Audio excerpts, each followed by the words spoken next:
What's good, YouTubers and YouTubettes? This is JBsports back again with another one. Triller, the new kids on the block, are making waves in the sport of boxing. This is Triller night. Yeah, they're making a lot of waves. You know, they made news, headline news last week when they won the purse bid for unified 135-pound champion Teofimo Lopez to defend his belts against IBF #1 contender George Kambosos. And now they've made another move, an under-the-radar move, a move that didn't get that much headlines like the Lopez-Kambosos fight did. But nevertheless, it's going to, in my opinion, make for some interesting future news. I'm going to state my case and let you guys know exactly what I'm talking about. Regis Prograis out of New Orleans, Louisiana, you know, was training down here in Houston, Texas for a while. I don't know if he lives here in Houston. I know he got a home in L.A. Maybe he goes back and forth. Maybe have a home in Houston and have a home in L.A. now. But whatever the case may be, he's going to be not headlining, but he's going to be on a card April 17th on Triller versus Ivan Redcash. It will be the chief support, a.k.a. the co-main event to YouTuber sensation Jake Paul. That guy there is funny, boy. He makes some good videos, man, about Canelo and Floyd Mayweather Jr., man. I like to check his videos out, man. He's good for he's good, man, make these videos, man. You want to tune in, man, because always makes for a good laugh, man. That guy is hilarious. But he's going to be taking on, he's 2-0 in boxing, by the way. He had a highlight reel knockout over Nate Robinson. You know, put him to sleep, didn't even need the NyQuil, knocked him out. Had the internet going nuts in my Power Wild voice. And he's 2-0, knocked out Nate Robinson, a highlight reel knockout. You know, face down, back up.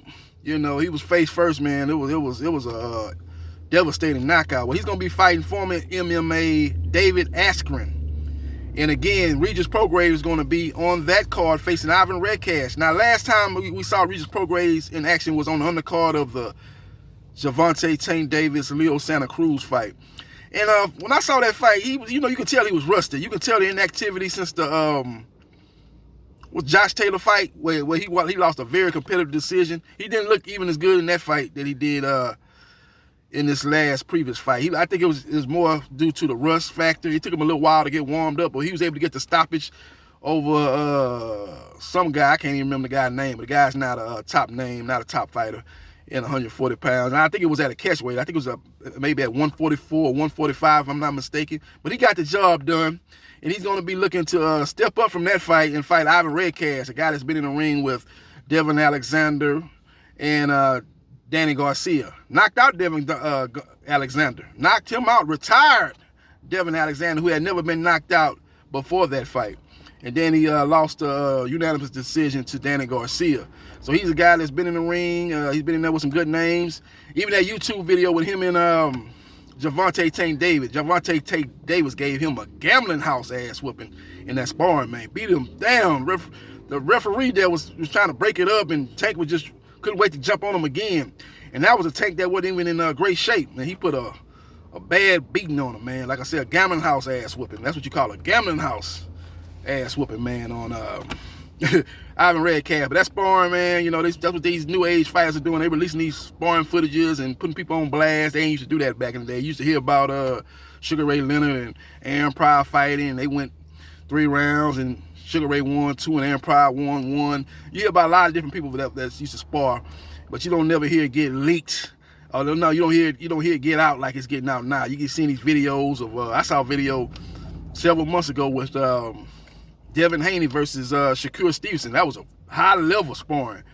And quiet as kept, I thought Shakur Stevenson, who hadn't had as many professional fights as Devin Haney at the time, I thought he got the slight better of Devin Haney in that sparring, man. That was some high-level sparring, man, but that video was out there. So it's just crazy how all these sparring videos are, you know, you can just go on YouTube and see a lot of these fighters fight in sparring, man. But that's another topic for another day. But let's stick on this topic with Regis Prograis. And where I'm going with this is, I think Triller is going to make a big push for Adrien, the problem Broner, versus Regis Prograis. I think that's going to be the next big fight they make a push for.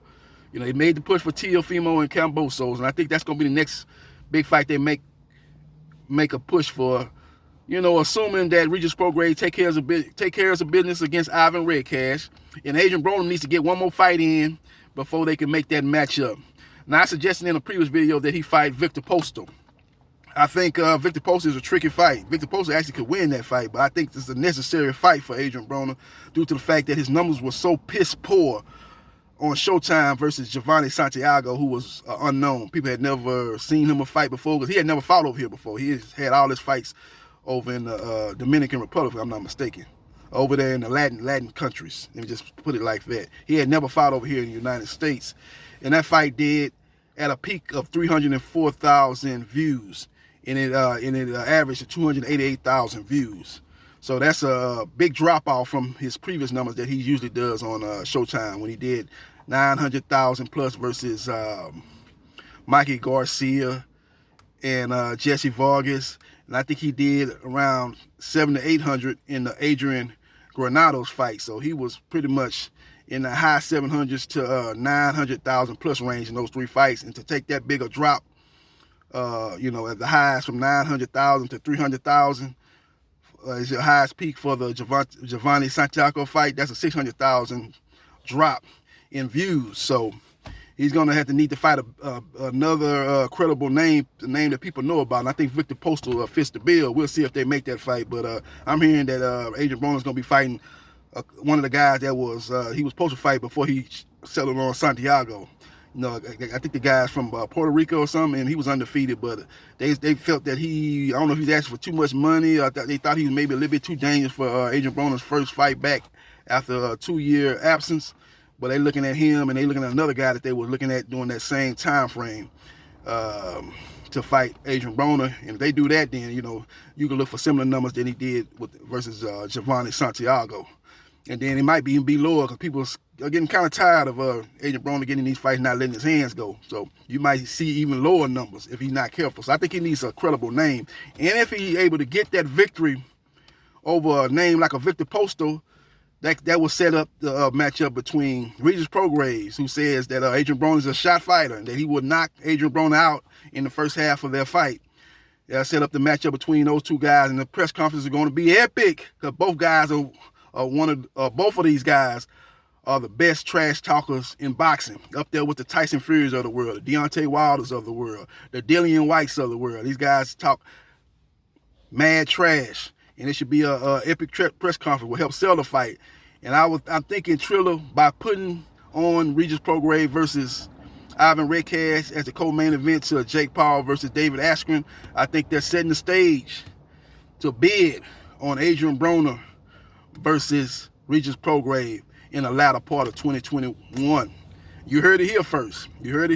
I think they're going to make a play. Assuming both guys win their next fights, they're going to make a big push to put Adrien Broner versus Regis Prograis on Triller. I'm just reading the tea leaves. You know, Regis Prograis did a video not too long ago saying that he expects the fight between him and Adrien Broner to be on pay-per-view. He expects that to be a pay-per-view fight. And I don't know if Showtime will put that fight on pay-per-view, but I know Triller will put that on pay-per-view. They've got Teofimo Lopez versus George Kambosos on their app, and that's basically a pay-per-view fight. So if they're going to put that fight on, I would assume that they will bid for Adrien Broner, who has a bigger name than Teofimo Lopez, and Regis Prograis, who has a bigger name than George Kambosos. And that would be a big fight on Triller. So we'll see what happens. We'll see what transpires. That's just something I saw a couple of days ago, and I was like, what? Everybody like, Regis Prograis, he's fighting on Triller. He's fighting Ivan Redcash. They got that fight on there. And you just got to look at the inner workings and look at the play here. You know, these guys are playing checkers, not chess. And the reason why they would put that fight on is they're going to try to get him out there, get his name out there, get him a little name, get him some more publicity, expand his brand, putting him up there on a Jake Paul undercard as a co-main event. And Jake Paul, I expect to do probably 1 million pay-per-view on Triller. I know people say, what, JB Sports, Jake Paul? Man, look at how many people follow him on social media. Won't be a bit surprised if he do a million. I say somewhere between 750,000 to a million he does in the David Askren fight, because he's going to have the YouTube fans and you're going to have the MMA fans tuning in for that fight. And Jake Paul is one of the best salesmen in boxing. Speaking of trash talkers, he's right up there with the Deontay Wilder, Tyson Fury, Adrien Broner, and Dillian White and Regis Prograis as far as trash talking. He's up there with those guys too, so he'll do a hell of a job of selling that fight. So we'll see what happens. We'll see what transpires, but look for Triller to make a strong push and try to land Adrien Broner versus Regis Prograis in the latter part of 2021. Let me know your thoughts, and let me know your, let me do a quick synopsis of that fight. The fight is a much more competitive fight than Regis Prograis was making it out to be, saying he's going to knock him out in his shot. Regis Prograis, I think, probably will outwork Adrien Broner, but it's not like Regis Prograis is a high-volume puncher either. He throws punches, and he's a very strong puncher, got a lot of power, but he's not, to me, he's a